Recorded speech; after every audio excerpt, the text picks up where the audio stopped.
All right. We ready to roll into our normal talking shit stuff? Let's go. Yeah, start talking. Is there anybody on? Got 5 watchers. All right. 3 of them us. What up, peeps? How's it going? Let's see. I saw Virginia was in there. There's some people nominating some movies. We'll do that in a little bit. Let the movie thing simmer for a little while. So let's see what's going on this week. Anybody get a chance to watch Jupiter's Legacy? I haven't watched Bad it. Batch? I watched Bad Batch. Watch Bad Batch? Okay, we'll start with Bad Batch. Let's see. Sharing screen. Go here. Now, this is the week you're supposed to go back to saw. Hey, has anybody seen Invincible? Because we finally watched half of it. Oh, you know what? I got this in the wrong order. Let me see. Oh man. You know what? Let's just go with the order that I had this on. We'll go back to that in a minute. Lego. Yes. Lead us on this one, Mr. Lego. Dude. So Sony's making big moves in the e-gaming industry right now. They're setting up what would be either an app overlay or some sort of like betting system that would allow users to use cryptocurrency or in-game items to basically gamble on e-games, and that is a massive untapped market right there. That could be huge for Sony. We've seen be huge for corruption. We just watched Snatch. How much does that have to do with illegal betting and whatnot? Talk about art imitating life. Oh, but I mean, whether it's with Bitcoin or cash, dude, illegal betting's always gonna find a way. Right. They were using cash in the movie. No, but you want to talk about how to differentiate your platform from other people's platforms. You know, like the battle of, Xbox versus PlayStation versus definitely, PC. Yeah. Like, dude, this is like hashtag winning right here. But the second part of that was not only the bets, but the fact that they're going to be. Oh, there you go. It says right there that using NFTs, the ability to buy actual in-game assets. Like that was one of the things when a few weeks ago when we were talking about NFTs, we're like, yeah, the next step would be in-game actual, things that you can actually purchase for real money that are worth real world dollars.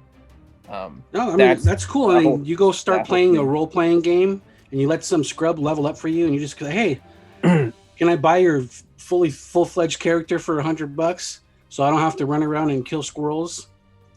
Yeah, exactly. And it won't be $100 though. Or whatever and it's crazy, man. But the fact that EA and who's the Rockstar, and then who does Call of Duty? Is that well, they've been switching it back and forth, right? Yeah, but the fact that they report billions of dollars in revenue from Treyarch, all of them, just that is mind blowing.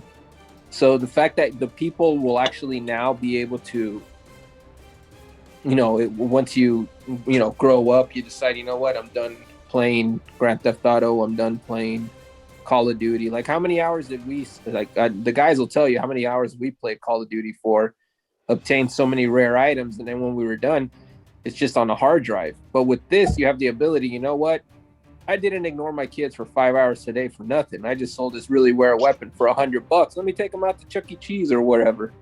So that's kind of a cool concept. I'm really behind that. I'm really happy Sony's doing something like that. Oh, definitely. I couldn't agree more. I think, I don't know if I'm happy about it, though. It feels like it's setting up the world more and more for an augmented reality. I mean, it's putting more store and more investment into a digital fake world. I mean, we could see people buying, remember like Farmville? You could be buying, NFT Farmville type plots in a fucking simulated world. And I don't know if that's necessarily a good thing. it's certainly a thing. I mean, like taking your kids to Chuck E. Cheese with the money you earn playing Xbox, awesome. I don't know if spending hard-earned dollars on fake you know land they have pro good. gamers, right? They have kids that are good enough at these games, or not necessarily kids, but people who are good enough at playing these games. Sure. Where they go into tournaments and they become pros and whatnot. You know, this might be an opportunity for some guy who lives in his basement and just plays games to be able to translate that into some sort of a monetization, you know, like, you know, well, to be back to the family. And it's not like there's not some labor involved, right? You know, so what makes something valuable is the time and effort that someone puts into it. So the reason that people want to buy like an in-game skin or weapon or something like that is because it's labor intensive and they don't want to do the labor, kind of like in real life. So what you're going to do is you're going to hire somebody to make that happen. In a way, it's like a contract between two people. But I would think that's distinct from the gambling aspect. I'm not a big fan of the gambling thing because I think that's fundamentally stealing from people. But the idea of laboring for something, even if it's digital, you know, you have a market where somebody wants something that you have and you've worked for it. You have the right to get paid for your labor. I don't have a problem with that part of it. Nice. And I can't imagine it's just going to be limited to labor, you know, or just in-game, you know, hustling. I think, you know, these companies are, you know, by them just making it labor only, they're not going to see the dollar signs. I think if they do, we're going to drop this very powerful weapon and it's only going to be for, you know, 1,000 people and it's going to be $20. And then you got to be on the console. It's like buying anything else nowadays, like sneakers or even some comics. I mean, dang, look at that Fortnite comic a lot of people were on the hunt for. It's like once you actually get it, cool. All right, I got it for $20, but ooh, look at everybody on eBay. They're selling it for 100, 150. Why not? Flip it. Boom. Here you go. I think that they just watched Ralph Breaks the Internet and they're going after Gal Gadot's car to get paid. They're like, somebody just watched that movie and they're like, wow, that's a great idea. Let's do that in real life. Right. Sorry, I just had to put some, you know, so Lego, my levity. So Lego is right then. It's life imitating art. Right. Once again, Lego's right. How hard would it be for me and Isaac to go on here and be texting each other? Because we text each other while we're doing this to talk to each other without being on screen. We could easily be playing fucking Tecmo Bowl, and I could be like, "Yo, I'm gonna fucking run up the middle. Let me go through there,"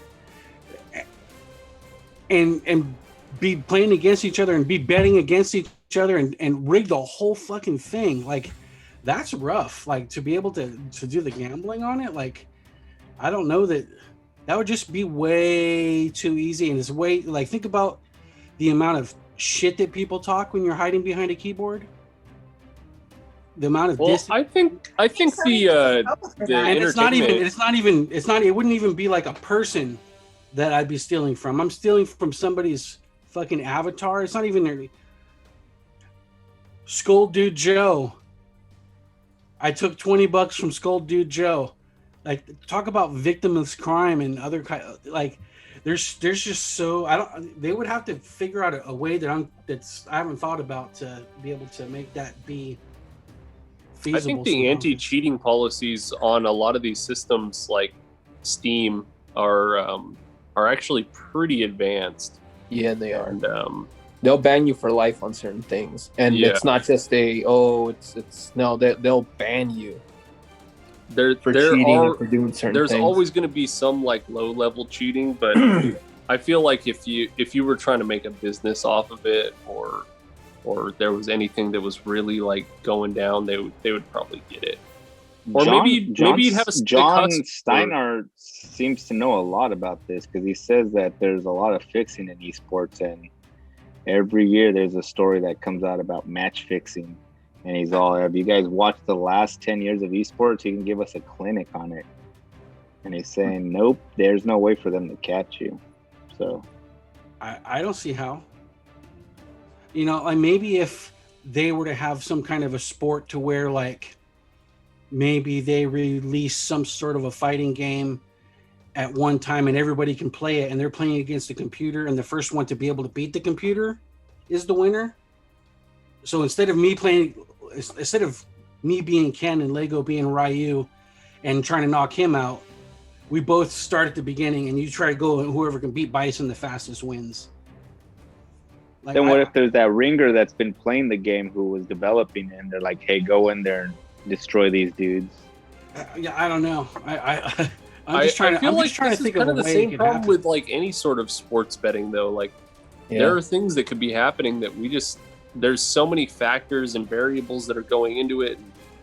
We can't really, make an honest assessment. Like, how are we supposed to know how much the quarterback drank last night, or fucking how many reps they've been putting in at the gym, or like, there's all these different things, and there's all these like. I feel like it's just as risky and just as volatile and just as probably skeezy, and there's the potential for all that like nastiness. Like Josh was saying, like there's going to be exploitation in it. But I think if you're openly cheating with like software and that kind of thing, they'd probably catch it. Yeah. But I like that it's bringing esports more to the forefront. It's crazy that it generates almost $1 trillion a year, and it's still kind of not mainstream. And I think that part of the reason I don't see how something could make that much money and not be mainstream. It might not just be. It's because the world is still run by boomers. Once they're gone, that'll be mainstream. Yeah, Corona was supposed to take care of that, but kind of backfired. Here we are still. But I like the idea though of being able to bet on them.